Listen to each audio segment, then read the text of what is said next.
Kansas City has the only museum in the United States dedicated to World War I, the Great War, and hosts the largest collection of war artifacts outside of Great Britain.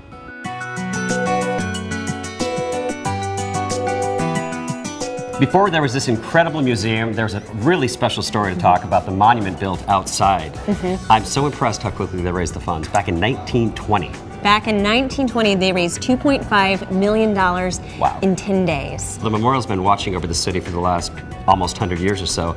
This is relatively new. We actually have a collection that is the second oldest in the world. We started collecting in 1920, so they had a lot to work with. And we start right here on the timeline with the same make and model of gun that was used to assassinate Franz Ferdinand on June 28th. One thing that sticks out to me is Hindenburg's uniform. Oh, it's fantastic. It's one of those treats that you get in the museum world where all of a sudden the phone just rings and our senior curator picked it up and the fellow said, you know, I think I've got something that you'd like.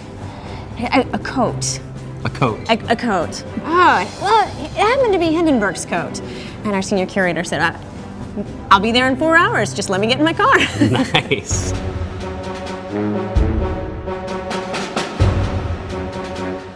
Okay, so it's 1917, and the U.S. is kind of doing, we're kind of doing our own thing. The rest of the world's not really been thinking about the U.S. The German guy said, U.S., they're nothing. They've already made all their artillery for France and England. They're not good. Nobody thought anything of the U.S. at this point. There were a variety of different ways that we actually ended up getting into the war.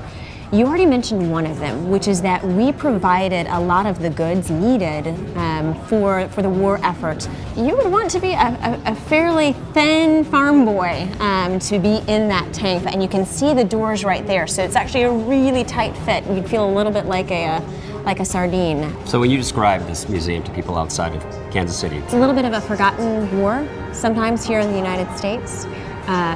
But this museum tells the whole story and it becomes vibrant. The borders of Iraq come about because of the First World War. Votes for women come about in part because of the First World War. It really changes everything.